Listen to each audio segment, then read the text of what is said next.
João capítulo 15, é o nosso texto de hoje, né?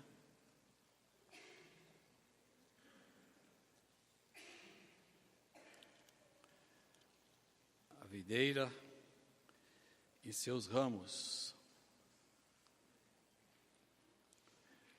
Nosso domingo a gente encerra o capítulo todo, né? Mas hoje do 1 até o versículo 11. No final do capítulo 14, nós sabemos que Jesus estava no cenáculo e algumas horas, logo a seguir, Jesus ia ser preso e crucificado, né? E no momento lá no cenáculo, Jesus diz para os seus discípulos, final do capítulo 14, ele diz assim: levantem-se, vamos-nos daqui. Eles saem do cenáculo e se põem a caminho do jardim do Getsêmani. E provavelmente na caminhada até o jardim, devem ter passado pelas vinhas cultivadas, né? Tem uma foto de uma vinha. Talvez não tenha sido assim lá, essas vinhas não são aqui do Brasil, né? Até me lembrei da minha cidade, Jundiaí é chamada lá em São Paulo, estado de São Paulo, da terra da uva. Meus pais moravam ali, minha mãe mora ainda lá em Vinhedo, né? E é um lugar que tem muita plantação ali, vários vinhedos, né? Videiras. E para quem passa tanto naquela estrada em Anguera ou na Bandeirantes, você pode enxergar algumas plantações. Se você entra em Jundiaí e vai para as cidades ali, Itatiba, Louveira, você passa por muitas plantações de uva. Eu acho muito lindo, muito bonito mesmo. Como na Espanha tem aquelas oliveiras, no Brasil ali os vinhedos ali naquela região é muito bonito. Na Serra Gaúcha também deve ser lindo, mas em Jundiaí, por certo, é o lugar mais bonito que tem no Brasil, né? Mas é muito bonito. Tenho saudades de passar por lá e ver essas plantações de uva. É muito bonito. Mas voltando ao nosso texto, possivelmente já era noite quando Jesus saiu com os discípulos e passaram perto dessas plantações. Era durante a Páscoa, provavelmente os historiadores dizem que era uma época de luar maravilhoso, né? Então as vinhas deviam estar bem visíveis. E Jesus, provavelmente então, ele pega esse momento para ilustrar aquilo que ele queria falar para os seus discípulos, né? João capítulo 15, do versículo 1 a 3, diz assim: eu sou a videira verdadeira e meu pai é o agricultor. Todo ramo que estando em mim não dá fruto, ele corta, e todo que dá fruto ele poda, para que dê mais fruto ainda. Vocês já estão limpos pela palavra que lhes tenho falado.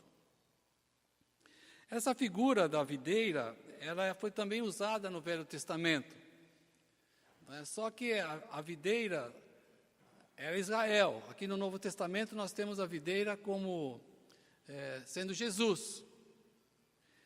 Por exemplo, no Salmo 80 nós lemos assim, Salmo 80, versículos do 8 ao 11. Do Egito trouxeste uma videira, falando de Israel.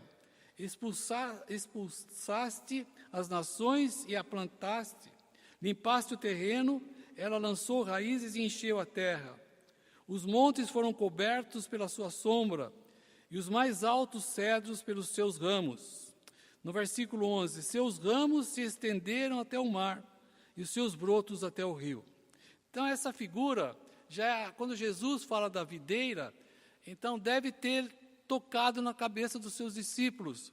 Eles começaram a entender, mas Israel é essa videira, não é? Acontece que essa videira que Deus plantou, embora Deus tenha tido todo o cuidado, amor e dedicação, essa videira de Israel foi decepcionante.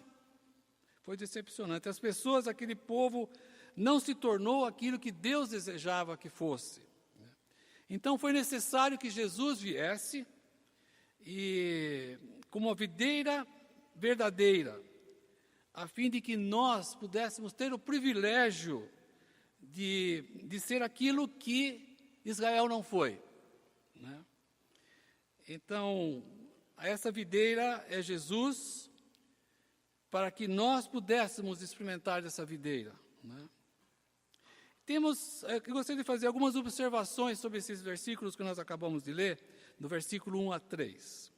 A primeira é que Jesus sendo a videira verdadeira, Jesus identifica como Deus sendo o agricultor, aquele que trabalha com a terra e cuida da vinha e dos seus ramos, que somos nós, os cristãos ou os crentes. Né?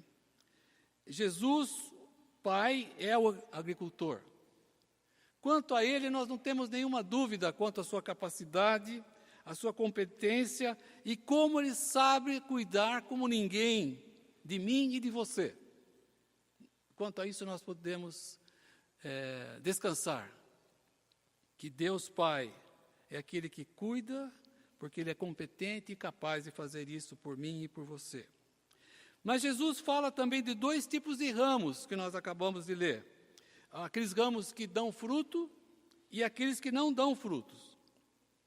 Ou seja, dois tipos de cristãos, dois tipos de crentes.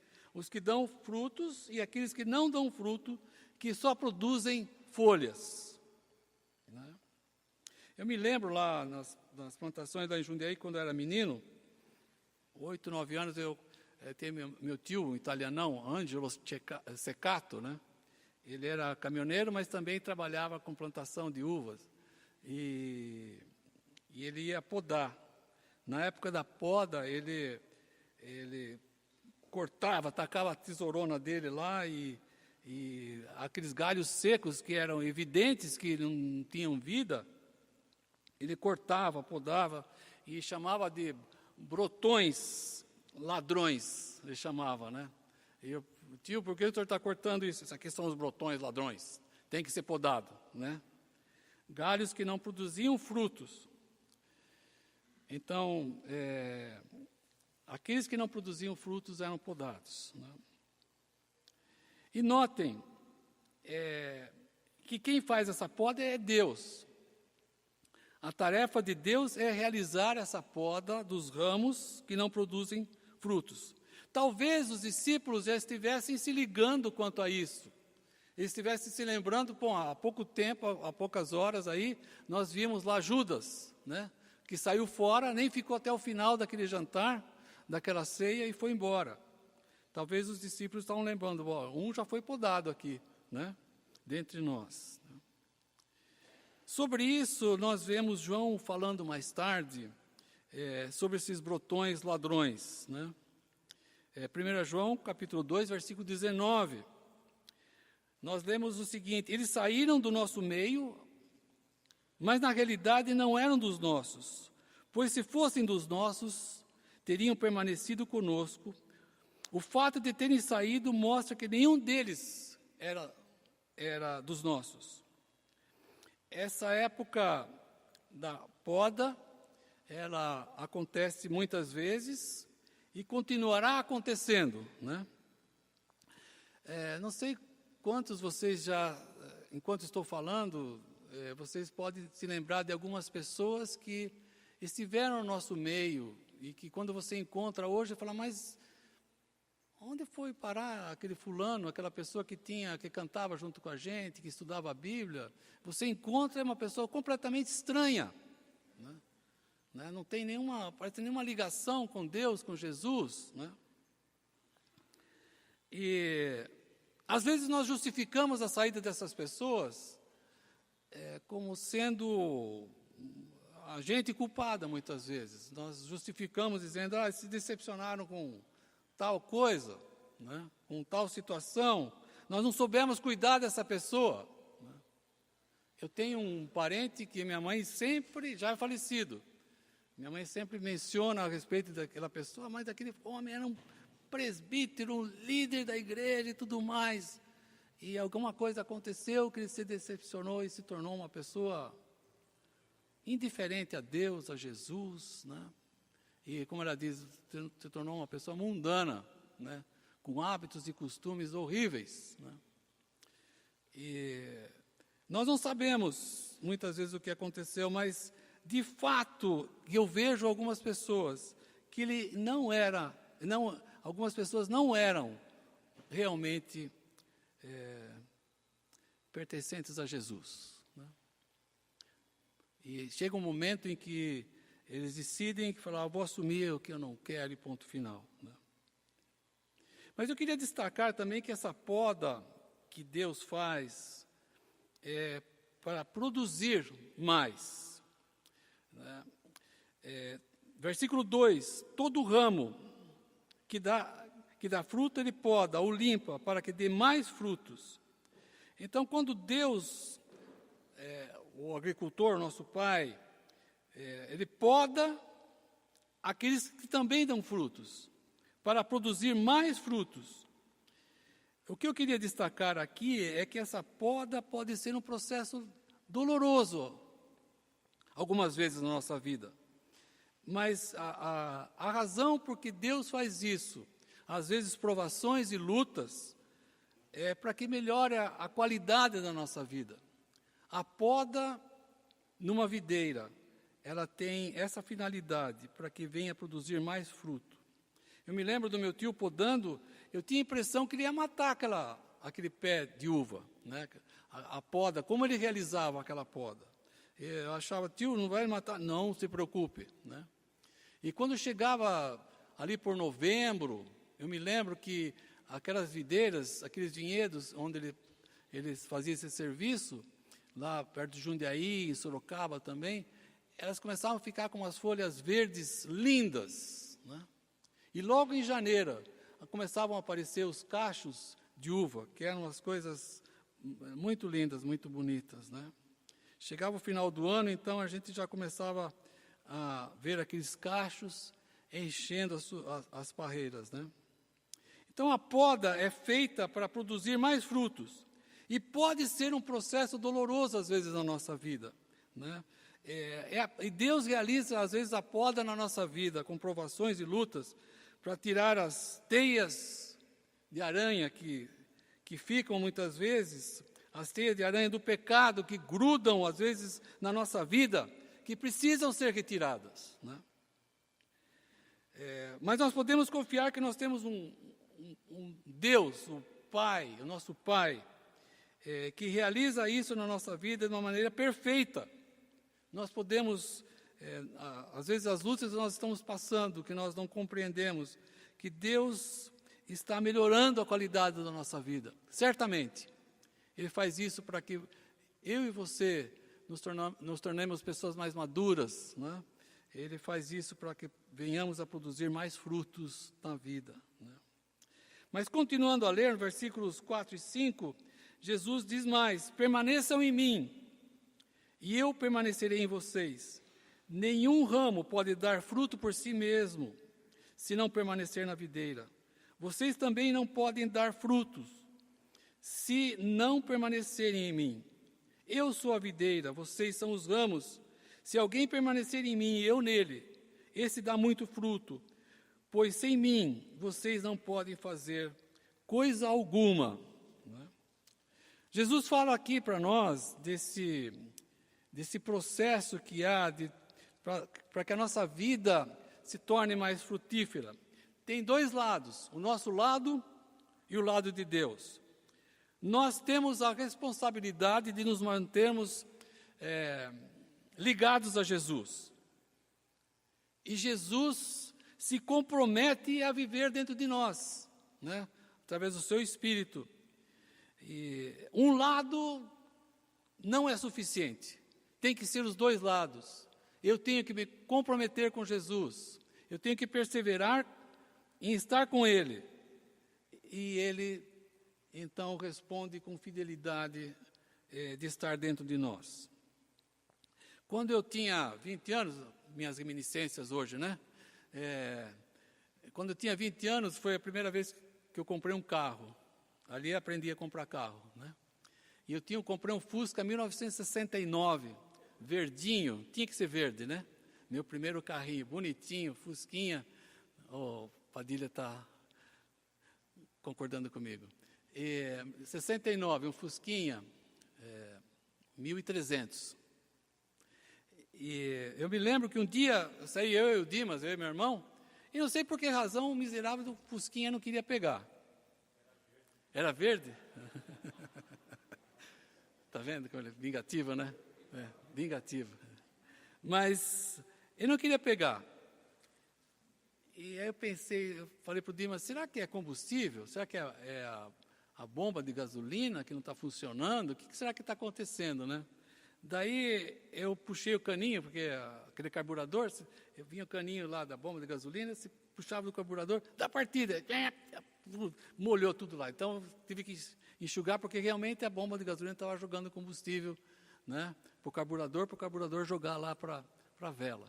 Falei, Dimas, será que é vela? Porque a vela ela dispara uma faísca no compartimento ali, que a faísca explode, não é, Tiago? Lá na câmara de combustão, sei lá, do motor, ela joga a faísca, explode, e aí o motor, né, vai fazer o pistão, fazer o motor funcionar, né? E eu falei, será que está indo faísca? Daí tinha uma bobina assim em cima. Aí eu falei para ele, eu vou puxar o fio de uma vela para ver se está funcionando, né? E eu falei, puxei o fio da vela, dá a partida aí, Dimas. Pá! Deu a partida. Meu amigo, foi a primeira vez e a última que eu fiz isso na minha vida. Deu um tranco no meu braço, porque é faísca elétrica, e parece que eu levei um murro na nuca. Foi sensacional. O Dimas ficou, e aí? E aí? Falei, e aí, meu amigo, tem faísca assim, né? Eu não me lembro como terminou, mas só me lembro disso, que eu descobri que para o carro funcionar tem que ter o combustível e a faísca, os dois, para que o motor funcione, né? Foi a primeira vez que eu descobri isso. Nunca mais testei, né? Daí eu concluí que os dois são necessários para funcionar o motor. Na nossa vida com Deus, eu preciso da minha decisão, do meu compromisso com Jesus, do meu compromisso com Ele, para que Ele venha, né, e more dentro de mim. Os dois lados para funcionar. Quando Jesus diz, permaneçam em mim e eu permanecerei em vocês, é nossa responsabilidade. É minha e a sua decisão de ter Jesus na vida. A decisão é minha de seguir a Jesus o tempo todo. E isso nós temos que ter uma disciplina de decidir. E cada dia de permanecer ao lado de Jesus. É responsabilidade minha e sua de construir hábitos que nos levem para perto de Jesus. Né? Eu tenho que pensar a cada manhã em Jesus, a cada manhã buscar a intimidade com Ele. Né? É uma decisão nossa, que eu tenho que ter, que você tem que ter, de querer Jesus na vida, né? Através de uma decisão inicialmente, e depois você manter essa presença através de hábitos, né, de oração, de ler a palavra, para manter a presença de Jesus dentro de nós, né? E quando nós nos afastamos desses hábitos, certamente nós vamos perdendo o contato com Jesus, né? E aí nos versículos 6 a 11, parece que Jesus, como estilo de João faz, ele fala alguma coisa e de repente ele faz uma recapitulação, faz um resumo, né? E Jesus então faz isso. Se alguém, versículo 6, se alguém não permanecer em mim, será como o ramo que é jogado fora e seca. Tais ramos são apanhados, lançados ao fogo e queimados. Se vocês permanecerem em mim e as minhas palavras permanecerem em vocês, pedirão o que quiserem e lhes será concedido. Meu Pai é glorificado pelo fato de vocês darem muito fruto, e assim serão meus discípulos. Como o Pai me amou, assim eu os amei. Permaneçam no meu amor. Se vocês obedecerem aos meus mandamentos, permanecerão no meu amor, assim como tenho obedecido aos mandamentos de meu Pai, e seu amor permaneço. Em seu amor eu permaneço. Tenho dito essas palavras para que a minha alegria esteja em vocês e a alegria de vocês seja completa. Aqui nós temos um resumo. Começa dizendo que o pai é agricultor e ele remove os ramos infrutíferos, mesmo aqueles que têm folhas. Esses ramos só têm folhas, alguns deles, né? Não tem fruto nenhum. São como falsos, que vivem apenas da aparência. Ele remove aqueles de aparência que estão secos, e aqueles ramos que são secos são evidentes. Então, Jesus fala de cortar esses ramos e serem jogados na fogueira. Cortar esses ramos que têm apenas aparência. Eu acho essas palavras duras e tristes. E quando eu leio um trecho como esse, eu não sei se você é levado a pensar, mas eu sou levado a pensar. Será que eu também não sou um ramo falso? Será que eu não estou enganando? Ou estou enganado ao pensar que eu sou um verdadeiro discípulo de Jesus? E esse trecho nos diz algumas coisas. Como que eu posso saber que eu sou um ramo verdadeiro, né? Sem dúvida, o início de ser um ramo verdadeiro, tudo começa quando eu faço um convite para Jesus entrar na minha vida. Eu tenho que dizer: Jesus, o Senhor é bem-vindo na minha vida. Nós temos que fazer isso, nós temos que verbalizar, nós temos que confessar, e essa é a razão do batismo. Quando eu venho aqui à frente e sou batizado, eu estou dizendo que Jesus agora entrou na minha vida, eu morri e Jesus agora que vive em mim, né? Então, por gente deita, a pessoa entra como se entrasse numa sepultura, né, na água, né, imergido o seu corpo, e sai da água, né?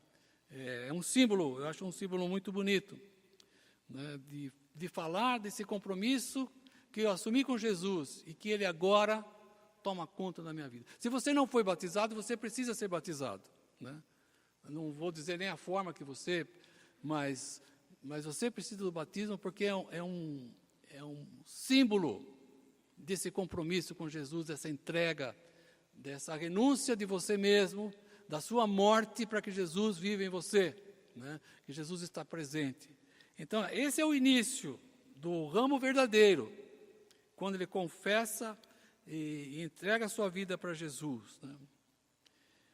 Mas, olhando para esse texto aqui, nós podemos ver que o que Jesus fala é que algumas evidências muito fortes para nós. Eu estava me lembrando de Nicodemos, no capítulo 3, João capítulo 3, quando Jesus encontra Nicodemos, né? E ele vai à noite à procura de Jesus. E Nicodemos era uma pessoa boa, uma pessoa importante, uma pessoa religiosa, que sabia tudo sobre o Velho Testamento. No entanto, Jesus diz para ele: importa que você nasça de novo. É necessário que você abra a sua vida para Jesus, né? Então, não é a religião, não é se você é bom ou ruim que resolve, mas é Jesus na sua vida. E isso é feito de uma maneira pessoal. Não é uma herança que eu recebo do meu pai e da minha mãe, né? Mas eu decido, eu quero, eu preciso. Né? É uma decisão pessoal. Para nascer de novo e ser um ramo verdadeiro. Mas Jesus fala de algumas evidências. A primeira evidência, no versículo 7, se permanecerem em mim e as minhas palavras permanecerem em vocês. Notaram? Se as minhas palavras permanecerem em vocês. Se você ler o Salmo número 1, nos diz, começa assim, como é feliz o homem. E onde ele encontra essa felicidade? No versículo 2, diz que a satisfação desse homem está na lei do Senhor. Se você tem satisfação, se você tem alegria de ler, meditar a palavra de Deus, é uma evidência de que você é um ramo verdadeiro de Deus. Se você encontra satisfação em estudar a Bíblia, em ler a palavra de Deus, se você sente que ali você é alimentado, é uma evidência de que você é um ramo verdadeiro. Né? Por isso que quando você ora, Jesus diz, pedirão o que quiserem e lhes será feito. A oração dessa pessoa que se alimenta da palavra de Deus, que tem prazer, que se satisfaz com a palavra de Deus, vai ser uma oração em que ele vai compreender qual é a vontade de Deus para a vida dele. Né? Então ele vai orar conforme aquilo que Deus vai conceder para a vida dele. Né? A oração do ramo verdadeiro, da pessoa que realmente está no caminho de Deus, de Jesus, é aquele que entende a vontade de Deus. Ele não ora para convencer Deus, ele não ora para manipular a Deus. Ele não jejua para mudar a decisão de Deus. Ele ora, ele jejua para entender qual é a vontade de Deus. O que é que o Senhor quer, Senhor, que eu faça? Né? O ramo verdadeiro ora dessa maneira. Não é para mudar, não é fazer aquilo que eu quero, mas para compreender o que Deus quer a respeito daquilo. O que é que eu devo fazer, Senhor? Né? Para compreender a vontade de Deus. Por isso, pedirão o que quiserem e lhes será concedido. Então, a primeira evidência forte de alguém que é ramo verdadeiro é alguém que encontra prazer, satisfação na palavra, de se encontrar com Deus, com Jesus, através da Bíblia. Outra evidência que Jesus menciona, ele diz assim, versículo 8, meu Pai é glorificado pelo fato de vocês darem muito fruto, e assim serão meus discípulos. A evidência de alguém que tem o seu compromisso verdadeiro com Jesus, com Deus, é alguém que tem uma vida bonita, que glorifica a Deus. Você sabe que quando você medita na palavra de Deus, você enche os seus pensamentos com a palavra de Deus, o seu comportamento é afetado. O seu comportamento é afetado. Assim como quando você pensa em besteira, em bobagens, o seu comportamento também é afetado. Né? Então, quando a palavra de Deus toma conta da nossa vida, se você desenvolve um hábito de estudar e ler a palavra de Deus, certamente a palavra começa a tomar conta da sua vida e o seu comportamento é outro. As suas atitudes mudam. Agora veja o versículo 10. Se vocês obedecerem os meus mandamentos, permanecerão no meu amor. A evidência do ramo verdadeiro é aquele que pega a palavra de Deus, toma posse dela e tem um comportamento de obediência àquilo que ele está estudando e está lendo. Como que eu posso saber o que Deus quer de mim? Através da palavra de Deus. Quando estudo, ela me dá direcionamento, me dá princípios e valores para eu decidir determinadas coisas na minha vida. Né? Por outro lado, o ramo falso. Quando que é ramo falso? Ele não está nem aí para a palavra de Deus. Né? Certamente o ramo seco é evidente porque a sua conexão com Deus está quebrada. A nossa ligação com Deus vem através da sua palavra, certamente. Certamente. É o que Jesus está falando. Por isso, se a sua conexão com Jesus está interrompida, né, você pode ser até bonitinho aqui na igreja, mas durante a semana, uma nhaca, né, vai ser muito ruim, com hábitos e comportamentos, né, que revelam, quem sabe, você precisa fazer uma nova decisão na sua vida.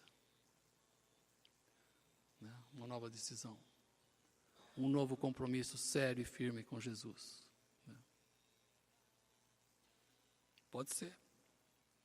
Uma outra evidência, terceira, que nós podemos dizer, versículo 9. Como o Pai me amou, assim eu os amei. Permaneçam no meu amor.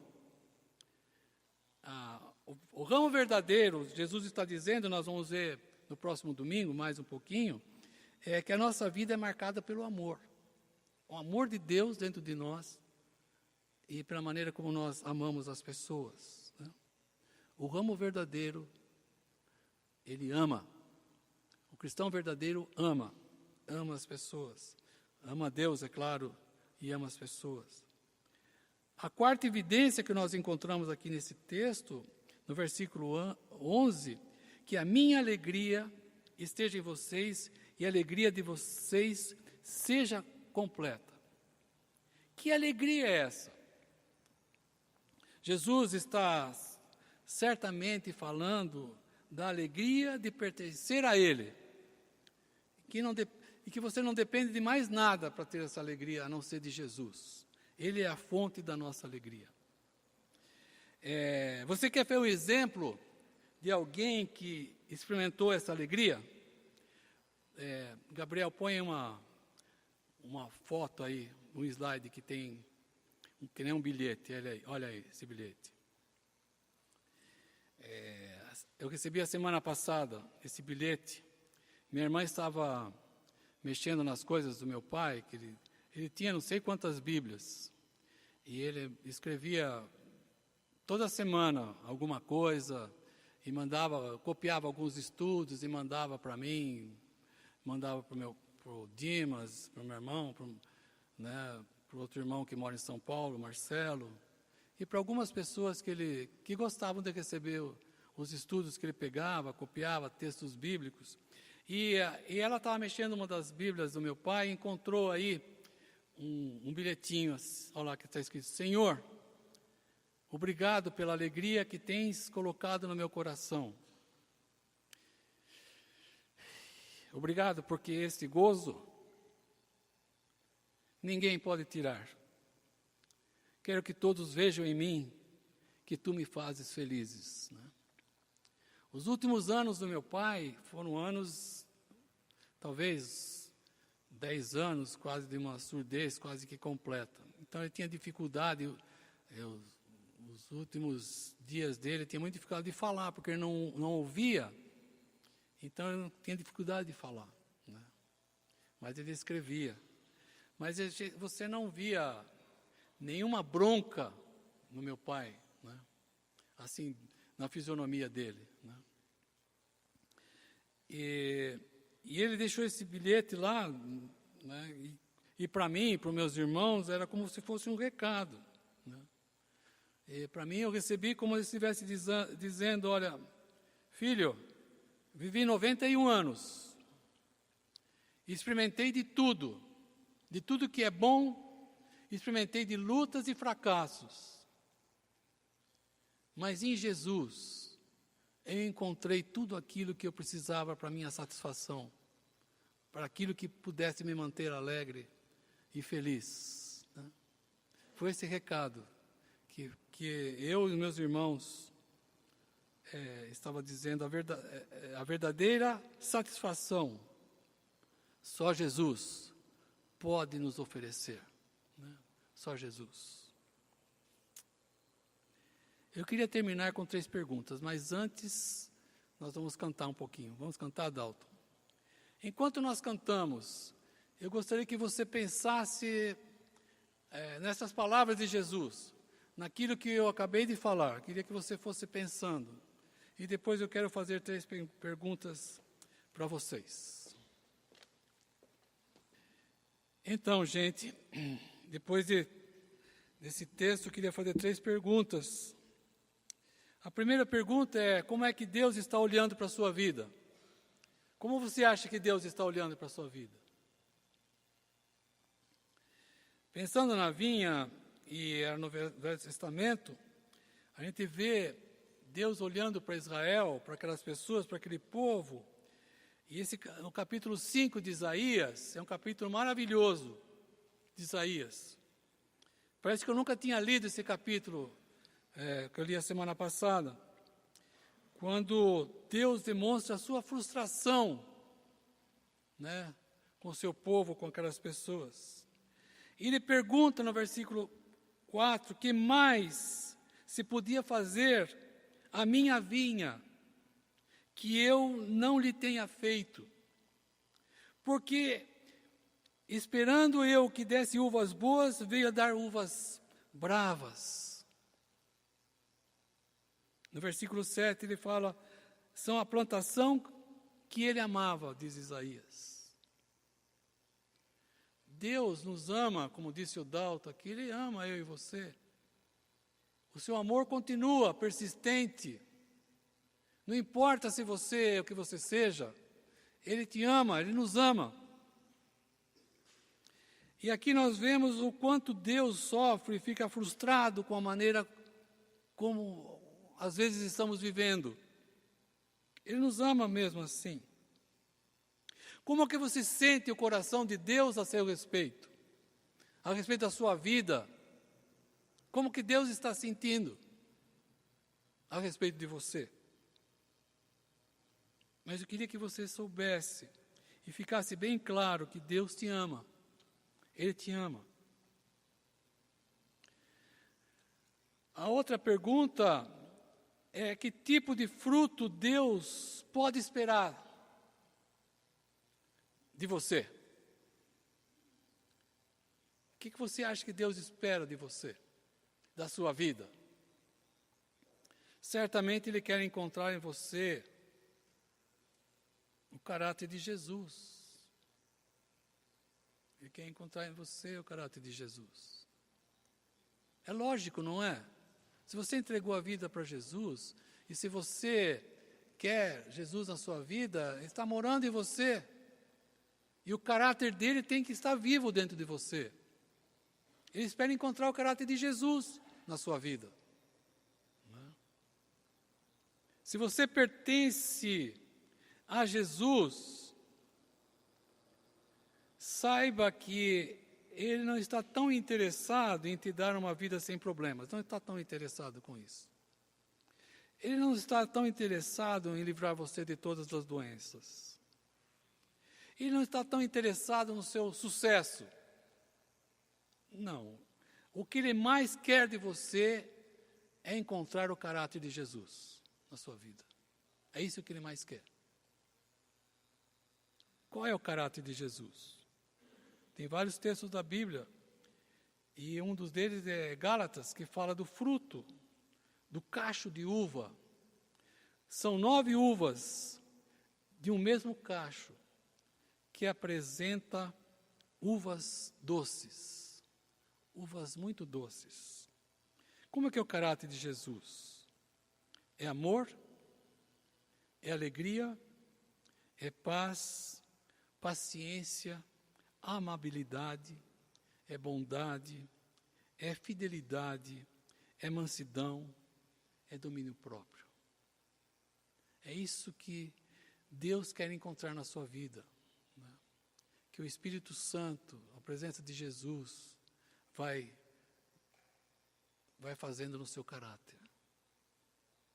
Vai fazendo no seu caráter. Amor, alegria, paz. Se você alimenta a presença de Jesus na sua vida, se você tem intimidade com Ele, certamente Ele vai passando aquilo que você não tem, que é o amor, a alegria, a paz, a paciência, a amabilidade, a bondade, a fidelidade, a mansidão, o domínio próprio. Ele te dá isso. Se você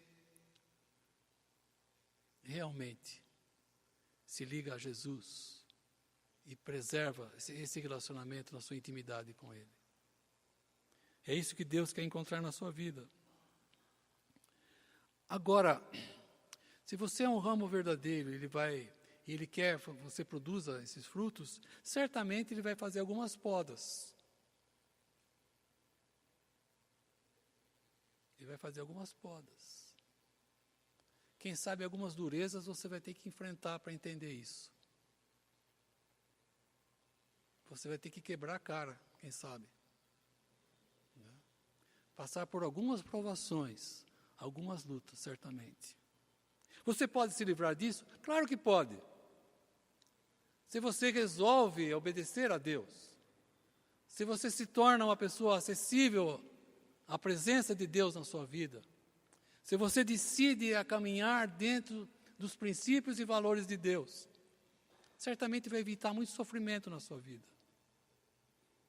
Algumas pessoas vão ter que sofrer muito para poder, no final, falar, eu podia ter evitado se eu tivesse obedecido a palavra de Deus, se eu tivesse